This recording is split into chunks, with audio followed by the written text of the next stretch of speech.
3 नवंबर 1988 की रात। हिंद महासागर शांत था, लेकिन मालदीव की राजधानी माले में गोलियों की आवाज गूंज रही थी। एक ऐसा हमला जो कुछ ही घंटों में पूरे क्षेत्र की ताकत का संतुलन बदल सकता था। मालदीव के राष्ट्रपति मौमून अब्दुल गयूम पर भाड़े के सैनिकों ने अचानक हमला कर दिया। ये कोई साधारण विद्रोह नहीं था, ये एक सुनियोजित कूप था जिसमें विदेशी लड़ाके शामिल थे। राष्ट्रपति किसी तरह छिपते छिपाते बचते रहे, लेकिन हर मिनट के साथ उनकी पकड़ कमजोर होती जा रही थी। देश की छोटी सी सुरक्षा व्यवस्था इस हमले के सामने टिक नहीं पा रही थी।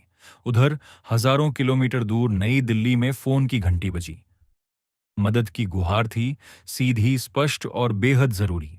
भारत के सामने सवाल था, क्या वो तुरंत हस्तक्षेप करे या अंतर्राष्ट्रीय प्रतिक्रिया का इंतजार करे।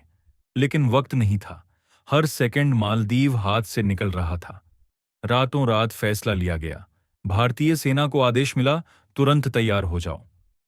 यह मिशन सिर्फ एक ऑपरेशन नहीं था, यह एक परीक्षा थी। भारत की सैन्य क्षमता, कूटनीतिक समझ और हिंद महासागर में उसके प्रभाव की।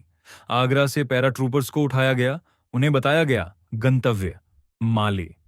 लेकिन चुनौती सिर्फ दुश्मन नहीं था, असली चुनौती थी समय। एयरलिफ्ट के लिए जो विमान चुने गए, उन्हें हजारों किलोमीटर बिना रुके उड़ान भरनी थी। और सबसे बड़ी बात, माले का एयरपोर्ट दुश्मनों के कब्जे में हो सकता था। रात के अंधेरे में भारतीय वायुसेना के विमान उड़ान भरते हैं। हर सैनिक के मन में एक ही सवाल, क्या हम समय पर पहुंच पाएंगे। सुबह से पहले विमान माले के ऊपर पहुंचते हैं। नीचे अंधेरा, सन्नाटा और अनिश्चितता। पायलट्स को रनवे दिखाई देता है, लेकिन कोई गारंटी नहीं कि वो सुरक्षित है। फिर भी फैसला लिया जाता है, लैंड करना ही होगा। जैसे ही विमान जमीन छूते हैं, भारतीय पैराट्रूपर्स तेजी से बाहर निकलते हैं। हर कदम पर खतरा, हर मोड़ पर शक, लेकिन उनकी ट्रेनिंग और हिम्मत उन्हें आगे बढ़ाती है। कुछ ही घंटों में उन्होंने एयरपोर्ट को सुरक्षित कर लिया और शहर की तरफ बढ़ना शुरू किया। उधर हमलावर राष्ट्रपति को पकड़ने में नाकाम रहे थे, लेकिन वो भागने की कोशिश कर रहे थे, बंधकों के साथ एक जहाज में। अगर वो भाग जाते तो पूरा ऑपरेशन विफल हो सकता था। भारतीय नौसेना को तुरंत अलर्ट किया गया। समुद्र में पीछा शुरू हुआ, एक खामोश लेकिन निर्णायक चेज।